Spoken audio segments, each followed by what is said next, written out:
વિદ્યાર્થી મિત્રો, અહીંયા મારી પાસે તમારી એક આન્સર બુક છે બોર્ડ દ્વારા ડિઝાઇન કરેલી. તો એ તમે સપ્લિમેન્ટરીને ઓપન કરશો, અહીંયા બધી માહિતી ભરવાની છે, એના વિશે આપણે ડિટેલમાં વાત કરીએ છીએ.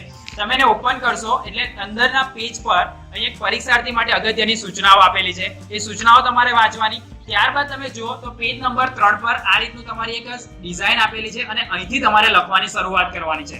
તો તમે જોશો ટોટલ 16 પેજીસ છે. અહીંયા કોર્નર પર એના પેજના નંબર આપેલા છે અને અહીંયા તમારો પ્રશ્ન ક્રમાંક તમારે લખવાનો છે. અહીંયા તમારા માર્ક્સ કાઉન્ટ થઈને આવશે.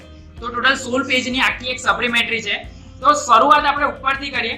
તો ઉપરની અંદર તમે જુઓ તો અહીંયા તમારો કેન્દ્ર નંબર અને સાથે અહીંયા લખેલું છે કે પાના નંબર 2 પરની પરીક્ષાર્થી માટેની અગત્યની સૂચનાઓ વાંચ્યા પછી બારકોડ સ્ટીકર અહીંયા ચોંટાડવાનું. તો મારી પાસે એ બારકોડ સ્ટીકર બી છે, હું તમને બતાવું.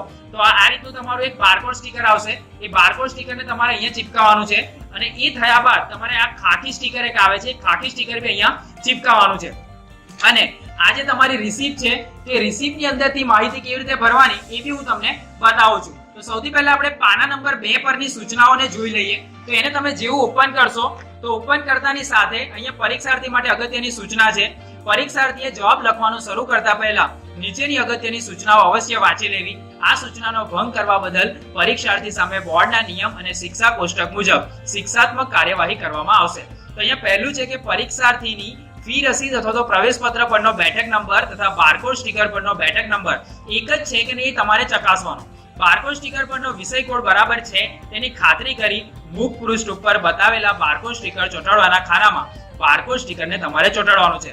બારકોડ સ્ટીકર સાથે કોઈ પણ પ્રકારના ચેડા કરવા નહીં એવું સ્ટ્રિક્ટલી અહીંયા બોર્ડે કીધેલું છે.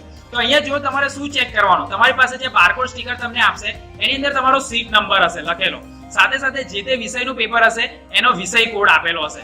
તો એ જ વસ્તુ તમારે ચેક કરી લેવાનું છે. આ મારી પાસે એક હોલ ટિકિટ છે, તે હોલ ટિકિટની અંદરનો સીટ નંબર અને આ જે તમારો બારકોડ સ્ટીકર છે એ બારકોડ સ્ટીકરનો સીટ નંબર સેમ થવો જોઈએ. બરાબર છે. તમારો અંદર સેન્ટર નંબર બી આપેલો હશે, તો એ સેન્ટર નંબર બી તમારે ચેક કરી લેવાનો અને સાથે સાથે તમારો વિષય કોડ. તો આ ગુજરાતીનું પહેલું પેપર છે તો અહીંયા ગુજરાતીનો પહેલો કોડ આપેલો છે, તારીખ આપેલી છે 5/3/2020 અને 10 વાગ્યાનો તમારો સમય છે. આ એક બોર્ડનું સ્કેનિંગ માટેનો એક બારકોડ આપેલો છે.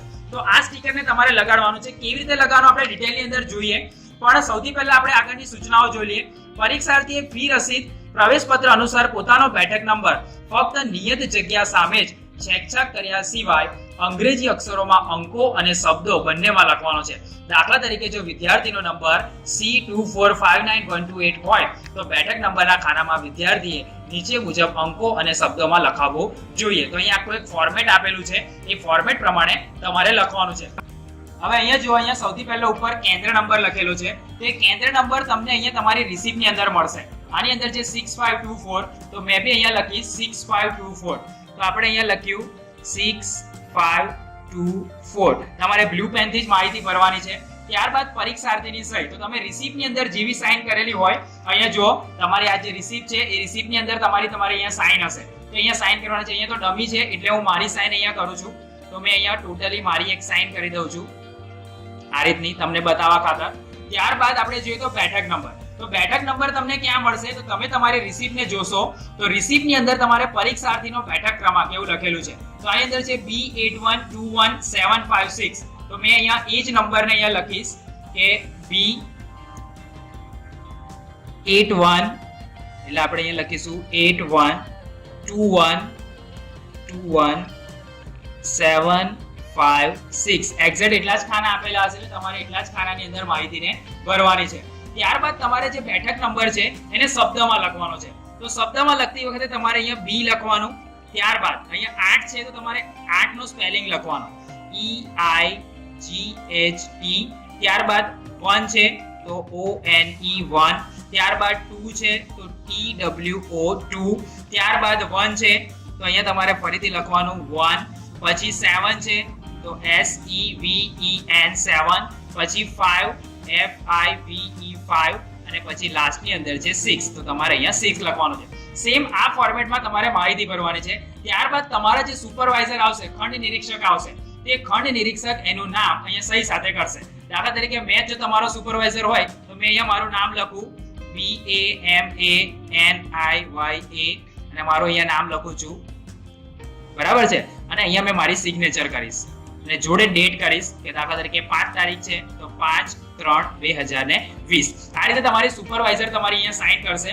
ત્યારબાદ અહીંયા નીચે આપેલું છે કે વિષય અને કોડ નંબર. તો દાખલા તરીકે પહેલું પેપર તમારું ગુજરાતીનું છે, તેનો કોડ નંબર અહીંયા આગળ આપેલો હશે. દેખાય છે તમને 01 ગુજરાતી FL. તો તમારે અહીંયા એવું જ લખવાનું છે કે ગુજરાતીનું પહેલું પેપર છે તો આપણે અહીંયા લખીશું ગુજરાતી. આ રીતે આ તો તમારી જે રિસીપ્ટ છે એની અંદર એનો સ્પેલિંગ લખેલો હશે. જો તમને સ્પેલિંગ ના આવડતો હોય, જોડે તમારે FL કૌંસની અંદર લખવાનું છે, ફર્સ્ટ લેંગ્વેજ છે એટલા માટે. અને એનો વિષય કોડ, તો વિષય કોડ અહીંયા વિષયની આગળ આપેલો છે 01. તો મેં અહીંયા લખીશ 01. બીજું પરીક્ષાની તારીખ. તો પરીક્ષાની તારીખ આપણું 5 તારીખે ગુજરાતીનું પેપર છે તો 5/3/2020. આ રીતે તમારે તારીખ લખવાની છે. જવાબની ભાષા, તો જવાબની ભાષા આપણી આવશે ગુજરાતી. જો તમે ગુજરાતી મીડિયમમાં હોય તો. જો તમે ઇંગ્લિશ મીડિયમમાં હોય તો પછી તમારી જવાબની ભાષા અલગ હોઈ શકે છે જે તે વિષય પ્રમાણે, પણ ગુજરાતીની અંદર તો ગુજરાતી જ આવશે, અંગ્રેજી હોય તો ઇંગ્લિશ આવશે. તો એ રીતે તમારે લખવાનું છે. આ સિવાયની અહીંયા જે માહિતી છે એ માહિતી એ બોર્ડ માટે છે, તમારે એનો ઉપયોગ કરવાનો નથી. ત્યારબાદ અહીંયા ઉપરની સાઈડ દેખો તો ઉપરની સાઈડ અહીંયા મુખ્ય જવાબ વહી અને પુરવણી આપેલી છે.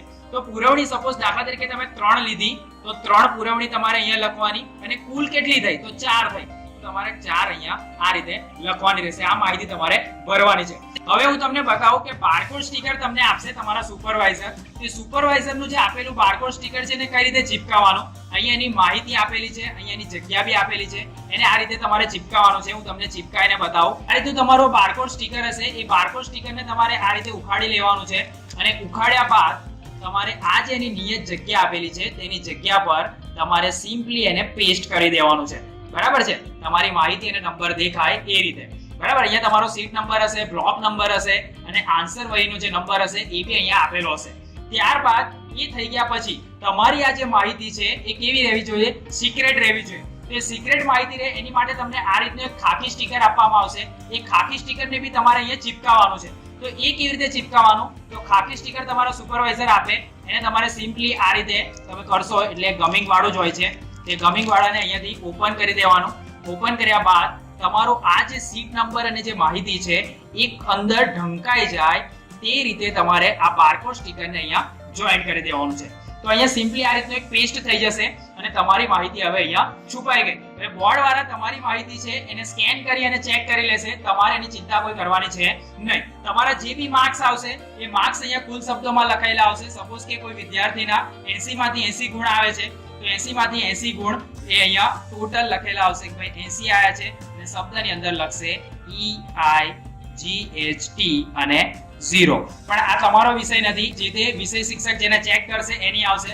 વેરીફાયરની સહી લે બધી માહિતી હશે. પણ તમારે આ જે માહિતી છે, આ જે માહિતી ચિપકાવવાની છે એને તમારે એક્ઝેક્ટલી આ રીતે સ્ટીકર અને બારકોડને લગાવવાનું છે. બીજી વાત કે તમારી જે રિસીપ્ટ છે એ રિસીપ્ટની અંદર બી બારકોડ સ્ટીકર પર છાપેલ ઉત્તર વહીનો જે નંબર આપણો હતો એ નંબર તમારે અહીંયા લખી દેવાનો. સપોઝ કે 4212786 આ રીતનો તમારો કોઈ નંબર હોય એ બારકોડ સ્ટીકરની અંદર હતો એ લખીને તમારા જે નિરીક્ષક હશે એ નિરીક્ષક અહીંયા તમારી સાઇન કરશે. આ સાઇન તમારે રેગ્યુલરલી જે તે સુપરવાઇઝર આવે એની સાઇન તમારે અહીંયા કરવાની છે. તમે બધા પેપર આપશો એટલે બધા પેપરને અહીંયા ઉત્તર વહીનો નંબર આવશે અને જે તે સુપરવાઇઝરની સાઇન આવશે.